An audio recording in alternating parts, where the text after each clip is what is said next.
Bonjour à toutes et à tous, je suis Anaïs Socha, agente exécutive chez Typique et j'ai la chance d'être accompagnée aujourd'hui par Paloma Alves dos Santos qui est Project Manager Content Digital Tools chez Club Med. Ensemble, aujourd'hui, on va vous raconter un peu comment le Club Med a mis en place le DAM Typique et l'a fait évoluer au fur et à mesure des années pour en faire un point central de sa stratégie de gestion des contenus. C'est un projet qui a été fait étape par étape et qui allie vraiment innovation, accompagnement et surtout technologie. Donc merci beaucoup Paloma d'être là aujourd'hui. On va revenir sur cette belle aventure et cette belle histoire qui illustre parfaitement comment le DAM peut vraiment transformer la façon de gérer les contenus au sein d'une marque internationale. Merci Anaïs et bonjour à toutes et à tous. On va commencer. C'est vrai que le Club Med, c'est vraiment la référence d'expérience client premium all-inclusive. Donc avant de parler transformation, est-ce que tu peux un peu nous expliquer quel est le rôle de vos contenus audiovisuels dans cette justement promesse haut de gamme et à l'époque, quels étaient les défis que vous avez rencontrés avant de mettre Typique en place? Alors, pour le Club Med, une photo joue un rôle essentiel parce qu'elle déclenche l'envie, elle suscite de l'émotion et elle permet de se projeter, de rêver, mais surtout d'appréhender les prestations fournies.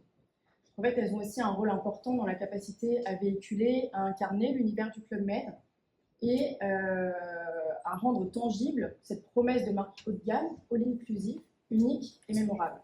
Cette importance aujourd'hui, elle est d'autant plus renforcée par l'évolution des usages digitaux. C'est-à-dire que les sites internet, les applications, elles sont de plus en plus immersives. De 1, parce qu'elles sont pensées en mode responsive, et de 2, parce qu'elles intègrent un volume croissant de visuels qui sont là pour guider les utilisateurs au fur et à mesure de leur navigation, mais aussi pour rendre évidemment les sites bien plus agréables à explorer. J'ajouterais que chaque photo, chaque vidéo est une porte d'entrée vers l'expérience Club Med. Et tous ces contenus, ils sont réalisés tout au long de l'année par nos équipes studio et content pour justement représenter cette identité. Et tous ces visuels, ils sont utilisés et choisis avec soin par toutes les équipes contributrices monde autour de tout un travail iconographique qui est considérable et qui est effectué au quotidien et qui est aujourd'hui facilité grâce à la mise en place du DAM Typique. Mais ça n'a évidemment pas toujours été le cas, comme tu l'as dit Anaïs, c'est-à-dire qu'avant notre partenariat en 2018, on a dû relever plusieurs défis. Le premier était la dispersion de médias. On n'avait pas de référentiel unique où retrouver tous les assets digitaux du Club Med. Donc, on a pu avoir plusieurs outils de stockage, de cloud, de SharePoint, ce qui fait que ça rendait difficile l'exploitation des médias et la recherche. Donc, on pouvait être à risque en termes de cohérence de marque mondiale parce que justement, on n'avait pas cet encadrement. On ne pouvait pas suivre l'utilisation des médias et aussi, ça posait quelques problèmes en termes de date de fin de droit, justement, d'utilisation et de représentation de l'identité humaine. On avait aussi un besoin au niveau des équipes d'avoir la main sur la customisation d'images. Ils n'étaient pas encore autonomes, on devait télécharger des images et décoder sur d'autres outils. On voulait de l'efficacité et justement avoir un outil tout en main. On avait aussi besoin d'optimiser les flux qui étaient existants, notamment avec le PIM. Avant, on stockait aussi certaines images sur le PIM.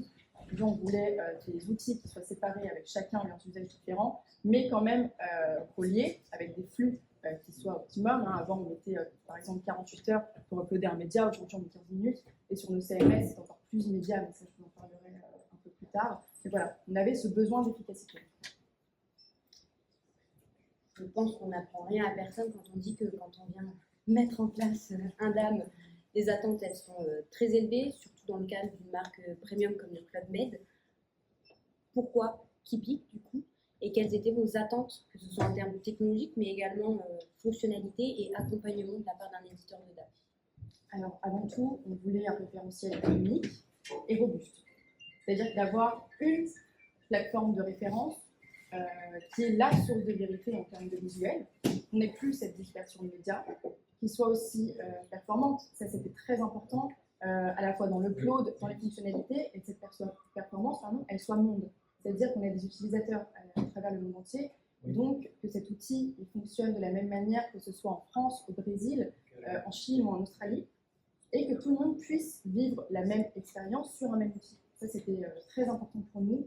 On avait aussi tout ce qui est question de connectivité, que cet outil s'intègre très facilement, de manière très fluide, dans tout l'écosystème digital du Club Med, que ce soit avec notre PIM ou un autre outil de stockage qu'on avait historiquement au club où on servait. Et voilà, même avec les connexions API ou tous les autres CMS, c'était hyper important pour nous.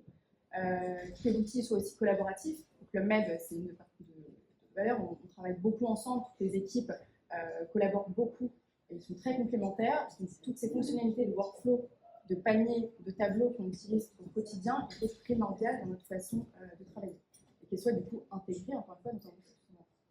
Et évidemment que l'outil soit évolutif, soit capable de suivre l'innovation d'une organisation internationale comme le Club Med, qui puisse répondre aux enjeux du digital et de répondre aussi aux besoins premium d'une marque. Voilà, donc c'est grâce à toute cette richesse fonctionnelle et d'un accompagnement, une prestation sur mesure qui a été mise en place à part Tipeee qu'on a choisi ce terme. Merci pour ta confiance, pour votre confiance. C'est vrai que la collaboration, comme tu l'as expliqué, ça a commencé il y a quelques années maintenant, 2018, et c'est un projet qu'on a fait vraiment étape par étape. Selon toi, quel a été l'impact justement de cette approche par jalon et qu'est-ce que chaque étape a pu apporter concrètement aux équipes sur le terrain? Alors, du coup, comme on disait, notre partenariat a commencé en 2018. Donc, à partir de cette année-là, tout le projet s'est mis en place pour la mise en place du DAM Tipeee. Donc, on a migré tous nos visuels dessus, en partie. On a mis en place un socle d'indexation, une arborescence. Voilà, même les années passées étaient du coup dédiées à la configuration de cet outil. On a aussi mis en place toute cette gestion de droits, de profils, d'accès qui est hyper important pour nous et très bien mise en avant dans le côté administratif du DAM. Et aussi, on a mis en place du coup tous les flux de connectivité avec notre PIM. Voilà, on a des flux qui passent toutes les 15 minutes pour qu'à l'upload, les images soient directement disponibles pour les équipes contributrices et à diffusion sur site internet. Donc voilà, on a consacré ces années à cette mise en place et configuration. Et ensuite, en 2022-2023, notre DAM est passé à un autre niveau, c'est-à-dire qu'on a mis en place un front office, donc un portail utilisateur. À l'origine, tout le monde était sur le back office et on a voulu différencier les usages pour que tout le monde ait une plateforme dédiée justement à son usage, que ce soit administrateur, contributeur ou consommateur. Et là, en fait, cette plateforme nous a aidé à faciliter l'expérience utilisateur. Un back-office, c'est très bien, mais c'est très admin, que ce soit de son visuel ou juste l'utilisation, effectivement. Et du coup, le front office était vraiment dédié aux visiteurs, aux consommateurs. Donc de là, avec toutes les équipes projet Tipeee, on a pu designer une plateforme qui répond à nos besoins des utilisateurs. On a mis en place un système de filtre qui est très bien avancé sur le front office avec un système de catégorisation. Et avec toute l'équipe de prestations documentaires qui nous ont accompagnés pendant tout ce changement, on a pu réorganiser l'indexation qu'on a mis en place auparavant pour apporter plus pour l'affiner. Voilà. Pour la facilité, l'affiner, c'est vrai que le Club Med, c'est une offre qui est très riche. Donc, on a une indexation qui est très vaste. On a aujourd'hui 35 champs pour 700 labels indexés. Il vaut mieux que ce soit bien organisé. Donc, on a bien été accompagné pour justement définir cette stratégie et pour que la recherche soit beaucoup plus fine et plus fiable pour les utilisateurs qui ont des besoins différents. Donc, voilà, c'est toute cette granularité d'indexation qu'on a apportée et qui a fait toute la différence. On a eu énormément de retour utilisateur qui est très positif suite à cette mise en place. Donc voilà. Et ensuite, 2024-2025, c'était très récent. Notre DAM a encore pris une autre tournure parce que historiquement, on utilisait un outil de stockage qui était utilisé depuis vraiment des dizaines d'années avant la mise en place du DAM Tipeee, qui servait notamment à créer des liens de diffusion associés à des visuels pour contribuer ensuite dans les besoins métiers, dans les outils métiers, pardon. Donc que ce soit des CMS, du CRM, des newsletters internes, pour la communication. Et en fait, cet outil, il était pas du tout intuitif, c'était accessible via FTP. Les coûts étaient très élevés et justement, les médias sortaient du cycle d'utilisation même, on ne pouvait pas les suivre. À partir du moment où ils étaient téléchargés, ça sortait de notre visu, ça nous rendait un peu aveugles sur l'utilisation que les consommateurs en faisaient. Donc, on a rapatrié tous tous ces contributeurs et tous ces visuels sur Tipeee parce que ça proposait exactement les mêmes fonctionnalités. C'est-à-dire qu'à l'import, on peut avoir un lien de diffusion associé disponible sous différents formats de manière immédiate, hein, parce que sur cet outil historique, ça pouvait prendre 48 heures pour avoir un lien. Donc là, c'était vraiment à l'upload, on a le lien de diffusion. Donc c'était une vraie avancée. Et aussi, pour les contributeurs, on est passé de 25 à 200 contributeurs sur la plateforme grâce à cette mise en place. Donc là aussi, il a fallu faire appel, on a fait appel à la prestation, l'équipe Presta documentaire de Tipeee, justement pour nous aider à réorganiser notre back-office. Là où du coup, ces 175 contributeurs de plus ont accès pour avoir justement des parties définies d'organisation, d'arborescence. Là, on a la partie diffusion qu'on peut diffuser sur le portail utilisateur pour les consommateurs. Et on a cette partie de stockage. Justement, là, c'est plus la contribution outil métier. Et aussi, on a du coup intégré suite à ça 3 content pickers. Tous se sont intégrés cet été sur nos CMS B2C, app et B2B pour encore plus d'efficacité. C'est-à-dire que le content pickers, c'est une fenêtre, donc vraiment c'est votre dame que vous intégrez sur un CMS, vous êtes sur le CMS, vous ouvrez une pop-up et vous avez tous les médias typiques auxquels vous avez accès. Et en plus, donc ça prend en compte toute la gestion des droits parce que l'authentification elle se fait via SSO. Et du coup, vous avez accès uniquement aux médias auxquels on vous a donné accès et aussi à vos paniers. Donc en fait, vous cliquez sur votre média, il est directement intégré dans votre outil métier. Donc on est passé de 3 à 1 outil et pour le plus grand plaisir du coup, de nos contributeurs. Voilà. Et on est très content que ça se soit bien passé cette intégration. Quand on vient déployer un outil de ce type au niveau international, l'adoption c'est le nerf de la guerre. Comment vous avez préparé et accompagné vos équipes dans ce changement-là et quel a été justement le rôle de l'accompagnement Tipeee pour venir embarquer vos équipes? Alors, on est passé par plusieurs étapes. Déjà, pour la mise en place du front office et aussi à l'époque du back office, on a fait plusieurs ateliers de brainstorm avec Tipeee et les principales équipes contributrices et gros consommateurs de la plateforme pour justement avoir leur feedback, leurs besoins. Et en fait, ça, c'était très appréciable parce que Tipeee, c'est vraiment un DAM qu'on peut personnaliser et qui est sur mesure avec un accompagnement aussi sur mesure.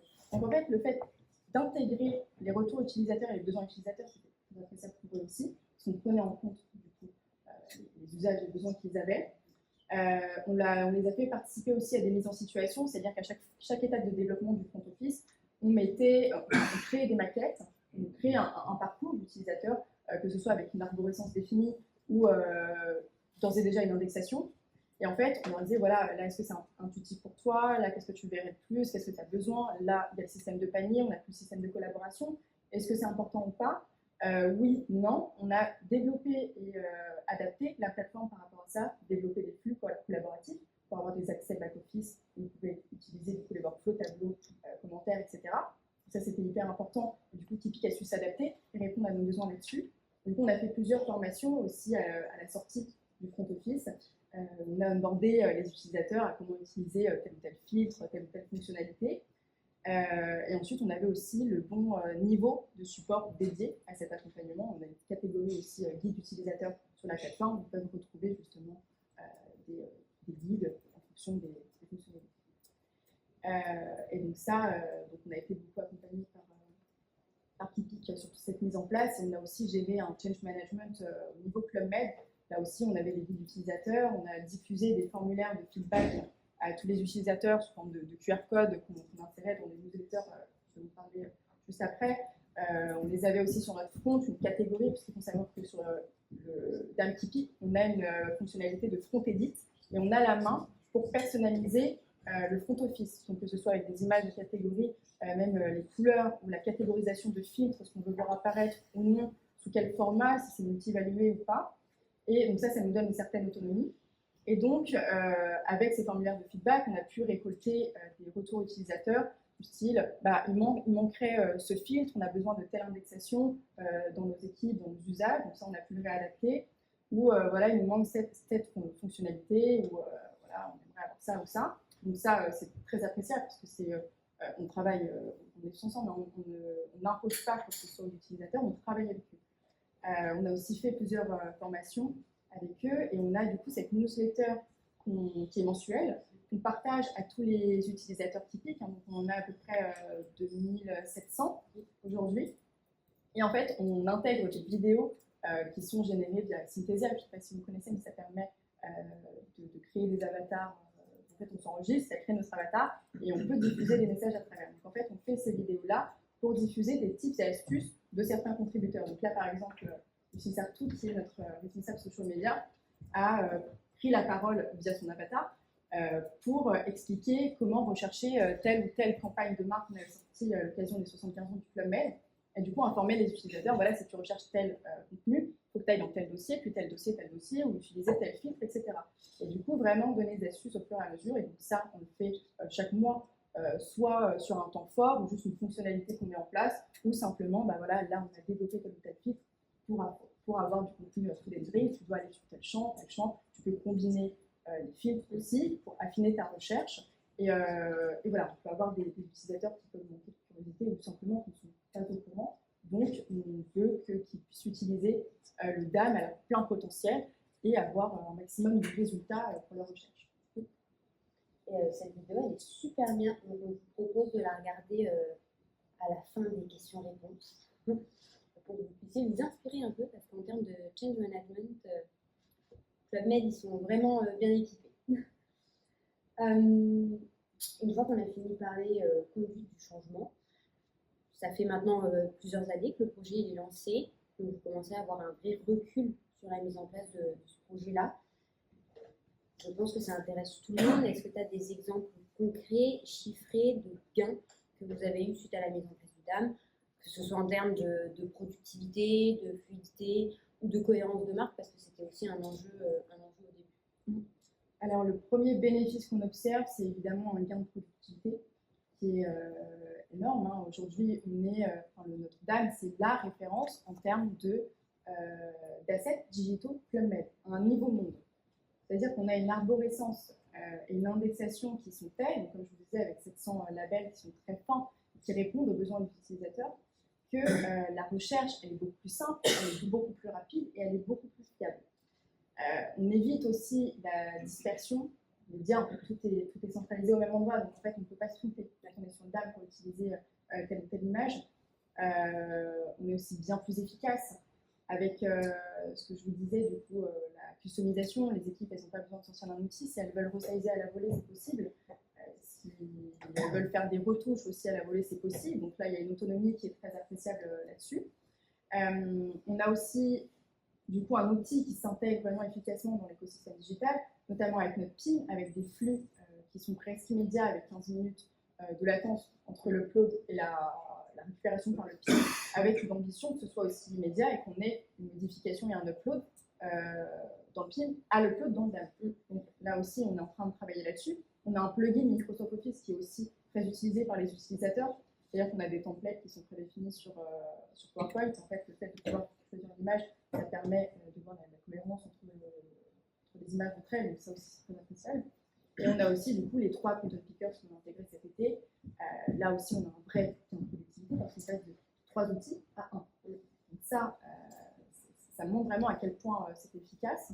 Et aussi, on a une cohérence qui est renforcée au niveau de l'image de marque. Comme je vous le disais, quand vous choisissez une image sur notre DAM, vous ne pouvez pas vous tromper parce que ces images, elles sont filtrées à l'upload par toutes nos équipes studio qui sont garantes de l'identité image Club Med. Donc voilà, ces images, on en a à peu près 4000 par an, les équipes qui partent, qui sont en production. Donc c'est vraiment, elles sont bien choisies et bien réalisées. Donc voilà, là on peut assurer une cohérence visuelle. Et pareil dans la gestion des dates de fin de droit, hein, maintenant qu'on sait via nos flux où une image va, par qui elle est utilisée, on peut mieux encadrer, alors qu'historiquement, avec notre outil de stockage, on en avait des marques. Donc voilà, ça nous permet de pallier à ce problème. Et du coup, concrètement, on est passé, donc, entre 2018 et 2024, on avait 25 contributeurs, aujourd'hui on en a 200. 2500 en plus qui sont consommateurs, et près de 150 000 assets qui sont stockés sur notre DAM, que ce soit de la brand identity, de la communication de marque, du produit, tout le produit Club Med. Et depuis du coup mars 2025, les près de 50 000 assets qu'on a migrés suite à la migration de cet outil de stockage historique. Club Med, c'est vrai que c'est une entreprise qui est connue pour son innovation continue. Est-ce que, pour finir, tu peux nous en dire un peu plus sur votre stratégie de gestion de contenu dans les années à venir et quel sera le rôle de Kipik dans ce beau projet?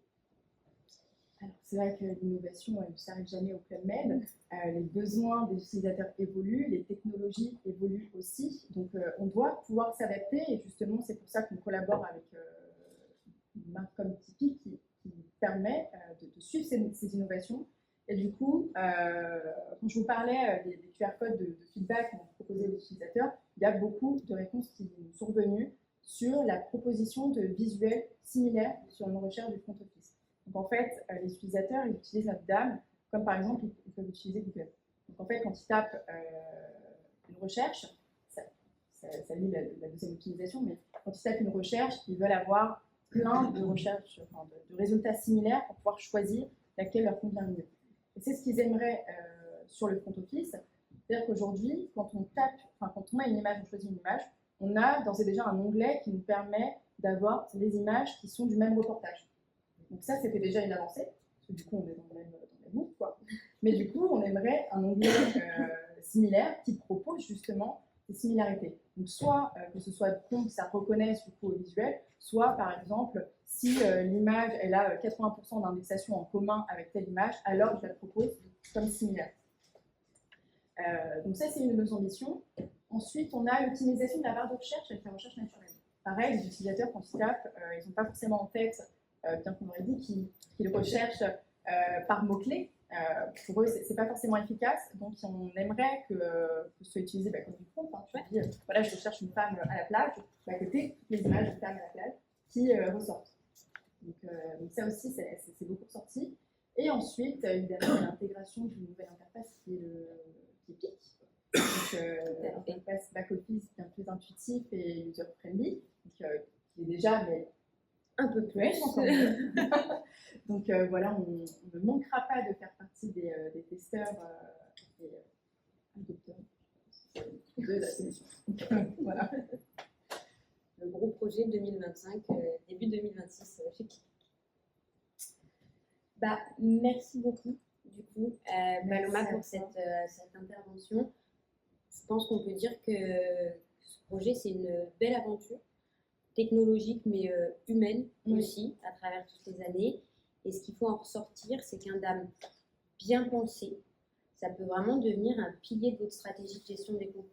Par contre, il faut venir l'ancrer dans vos usages et il faut également venir l'enrichir au fil du temps. C'est un point hyper important. On est disponible si vous souhaitez parler DAM, de ce projet-là à la suite de la conférence. Et je vous propose de terminer sur cette vidéo de change management, les tips et astuces d'âme du Club Med. Hello and welcome to the October edition of the Dream newsletter. Today we're delighted to welcome a new guest who will be sharing some tips on how to find your way around the brand communication dossier and navigate Dream more effectively.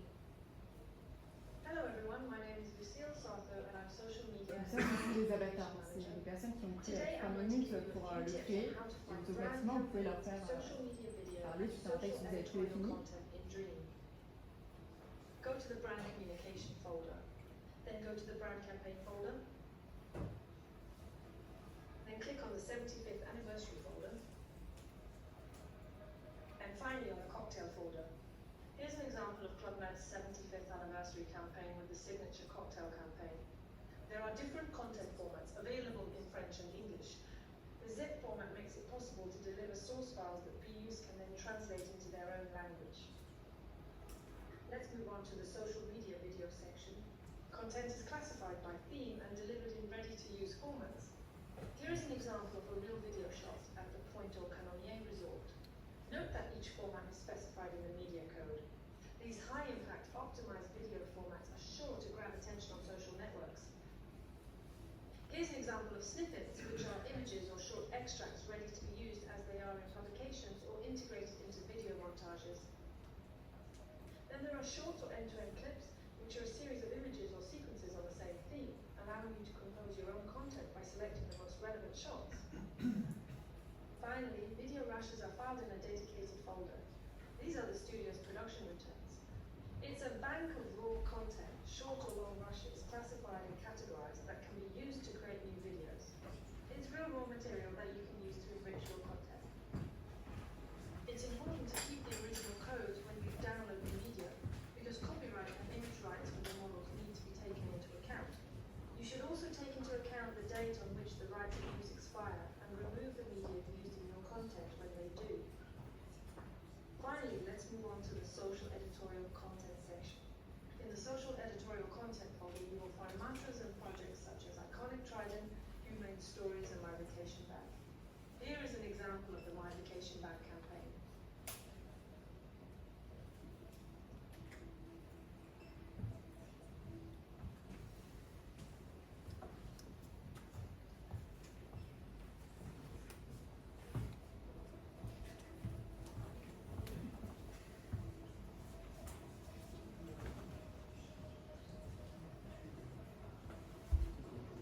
We hope you enjoy these tips and find them useful.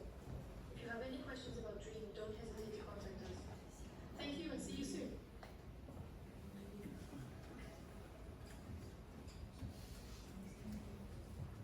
Belle image de fin. Est-ce que du coup vous avez des questions ou des points que vous souhaitiez éclaircir suite à cette masterclass? Je pense qu'il faudra plutôt passer sur nos stands parce qu'il est 30 et on doit laisser la salle. Et nous n'allons pas voler la salle aux prochains participants. Notre stand se situe derrière le bar, à côté de la machine à café. Donc n'hésitez pas à passer si vous avez des questions ou des observations ou que vous souhaitez discuter avec nous. Merci.